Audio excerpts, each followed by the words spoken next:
प्रिय विद्यार्थियों, मैं doctor Shivshankar Vyas, assistant professor government law, PG college Bikaner, LLB first year का हमारा paper professional ethics, lawyers accountability and bar bench relations. कल की हमने जो हमारी क्लास थी उसमें हम पेपर की तैयारी पर किस प्रकार से प्रश्न आ सकते हैं उस पर चर्चा शुरू की थी। उसी क्रम में आज हम फिर आगे चर्चा कर रहे हैं। फिर एक छोटे प्रश्न की हम बात करें आज कि पूर्व सुनवाई का अधिकार, एडवोकेट एक्ट 1961 का सेक्शन 23 पूर्व सुनवाई के अधिकार की बात करता है।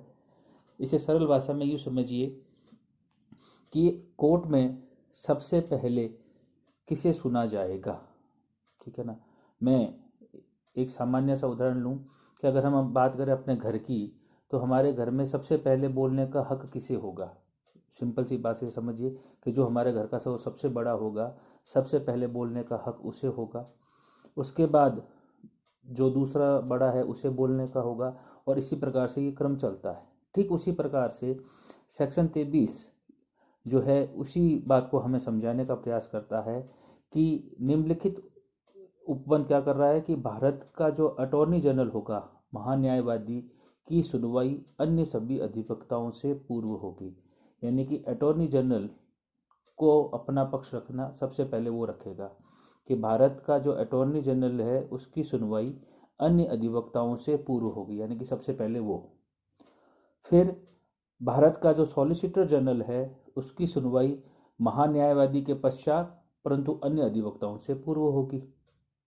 तो सबसे पहले अटॉर्नी जनरल, फिर सॉलिसिटर जनरल। फिर 3 नंबर पर कहता है कि भारत का जो एडिशनल सॉलिसिटर जनरल होगा उसकी सुनवाई उपधारा 1 और उपधारा 2 के अधीन रहते हुए अन्य अधिवक्ताओं के पूर्व होगी। यानी कि महान्यायवादी, सॉलिसिटर जनरल, अगर वे दोनों नहीं है तो उसके बाद किसका नंबर आएगा, एडिशनल सॉलिसिटर जनरल का। फिर सेकंड जो सॉलिसिटर होगा उसका नंबर 4 नंबर पे आएगा, यानी कि अटॉर्नी जनरल के बाद सॉलिसिटर जनरल और एडिशनल सॉलिसिटर जनरल के बाद। और 4th नंबर पर अगर किसी राज्य का महाधिवक्ता है तो वह 4th नंबर पर आएगा, यानी कि attorney general, solicitor general, additional solicitor general, second additional solicitor general, और उसके बाद में एडवोकेट जनरल जो है वह आएगा। और इसी क्रम में वरिष्ठ अधिवक्ता की सुनवाई अन्य अधिवक्ताओं से पूर्व होगी। तो एक प्रकार से सेक्शन 23 में वो क्रम बताया गया है जिसमें पूर्व सुनवाई का अधिकार दिया गया है। तो सबसे पहले इसमें आता है भारत का अटॉर्नी जनरल, फिर solicitor general, additional solicitor general, second additional solicitor general, फिर एडवोकेट जनरल, फिर सीनियर एडवोकेट और देन अदर एडवोकेट। ये एक क्रम बन गया जहां कोर्ट में सुनवाई इसी क्रम होगी। अगर ये पहले खड़े हैं, सबसे पहले अगर अटॉर्नी जनरल है तो सबसे पहले वह, उसके बाद solicitor general, additional solicitor general. इस प्रकार के क्रम को सेक्शन 23 के अंतर्गत बताया गया है। फिर एक प्रश्न बनता है कि एक राज्य की नामावली से दूसरे राज्य की नामावली में किस प्रकार से ट्रांसफर किया जा सकता है। यानी कि एक एडवोकेट जो है वह अपना रजिस्ट्रेशन एक राज्य से दूसरे राज्य में अगर ट्रांसफर करवाना चाहता है तो सेक्शन 18 जो है उसकी प्रक्रिया बताती है क्या करना होगा, किस प्रक्रिया का अनुसरण करना होगा। तो सबसे पहले नाम के अंतरण का आवेदन भारतीय विधिक परिषद को दिया जाएगा। फॉर एग्जाम्पल, आप राजस्थान से पंजाब में अपना ट्रांसफर करवाना चाहते हैं, ठीक है ना, तो किस प्रकार की प्रक्रिया का आपको अनुसरण करना होगा। फर्स्ट ऑफ ऑल आपको बार काउंसिल ऑफ इंडिया में इसके लिए क्या होगा, नाम ट्रांसफर के लिए एप्लीकेशन लगानी होगी। फिर जो नाम के अंतरण का जो आवेदन वही अधिवक्ता दे सकेगा जिसका नाम राज्य की किसी विधिक परिषद की अधिवक्ता नामावली में दर्ज हो। बड़ी सिंपल सी बात है। अगर आप ट्रांसफर करवाना चाहते हो तो पहले किसी न किसी राज्य की विधिक परिषद में आपका नाम एनरोल्ड हो, तभी तो आप एक से दूसरे राज्य में ट्रांसफर करवाने की एप्लीकेशन देंगे। ऐसे आवेदन के साथ किसी प्रकार की फीस देने की आवश्यकता नहीं होगी। 4th, अगर बार काउंसिल ऑफ इंडिया नाम के अंतरण के आवेदन को सद्भावनापूर्ण समझती है, बोनाफाइड समझती है, तो वह प्रथम वर्णित राज्य विधिक परिषद यानी कि जहाँ पर आप पहले से एनरोल्ड हैं उसको ये डायरेक्शन दे सकेगी कि वह आवेदक का नाम अधिवक्ता का अपनी नामावली से हटाकर उस राज्य की विधि परिषद को भेज दे जहाँ उसने आवेदन के लिए अंतरण के लिए आवेदन किया है। यानी कि वो डायरेक्शन किसको दे रही है, आप राजस्थान से पंजाब जा रहे हैं तो राजस्थान बार काउंसिल को क्या कहेगी, आप इसे पंजाब की बार काउंसिल को ट्रांसफर कर दीजिए। जिस राज्य की विधिक परिषद को ऐसा आवेदन भेजा गया है, यानी कि राजस्थान से पंजाब गया है, तो उसकी ये ड्यूटी होगी कि वह बीसीआई के निर्देशानुसार ऐसे अधिवक्ता का नाम अपने राज्य के अधिवक्ता नामावली में दर्ज करे। लेकिन दो परिस्थितियां, बीसीआई को अगर लगता है कि सेक्शन 18 क्लोज 1 की परंतुक में शक्ति दी गई है जहां पर वह इस प्रकार की एप्लीकेशन जो ट्रांसफर की है उसको नामंजूर कर सकता है।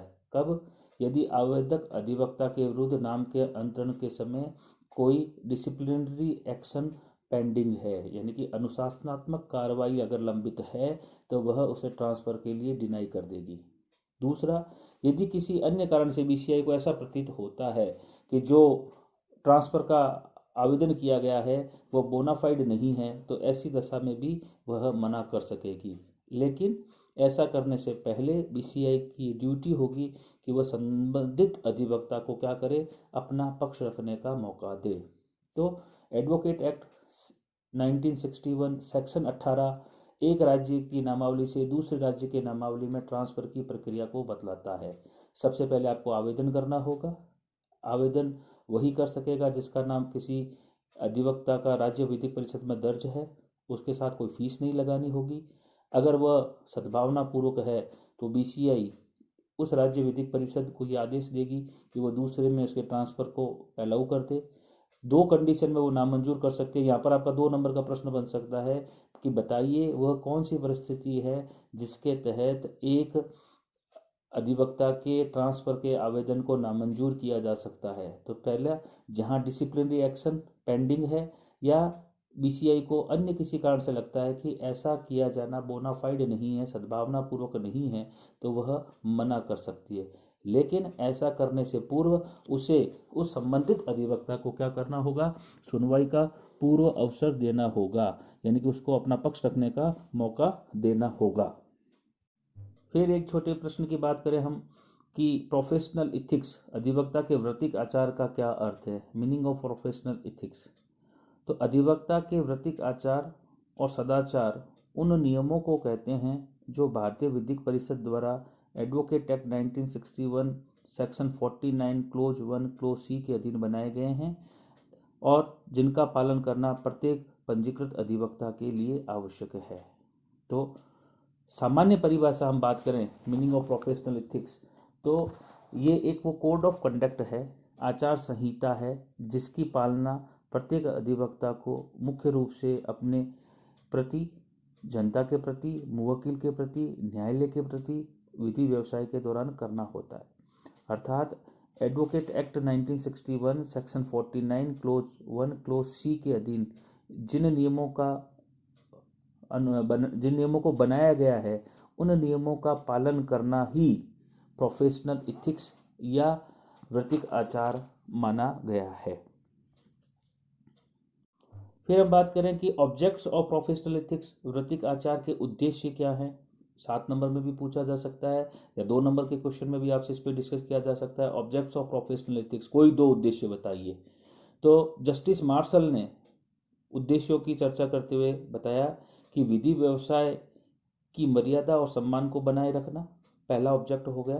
प्रोफेशनल एथिक्स क्यों बनाए जाते हैं, वृत्तिक आचार के नियमों को क्यों बनाया जाता है, क्या ऑब्जेक्ट है। तो सबसे पहला, जो लीगल प्रोफेशन है, जो विधिक व्यवसाय है, उसकी जो डिग्निटी है, उसका जो मान सम्मान है उसको बनाए रखना, न्याय के उच्चतर मान को बढ़ावा देना, बार व बेंच के मध्य मित्रतापूर्ण सहयोग की भावना को सुनिश्चित करना, परामर्शदाता के उसके मुवक्किल, प्रतिपक्षी और साक्ष्यों के साथ उचित और सम्मानपूर्वक व्यवहार की स्थापना करना, अभिभाषक वर्ग जो एडवोकेट्स हैं, बार हैं, के अंतर्गत भाईचारे की भावना को स्थापित करना और इस बात को सुनिश्चित करना कि विधिक वर्ग सामान्य समुदाय के प्रति अपने उत्तरदायित्व का संपादन करे।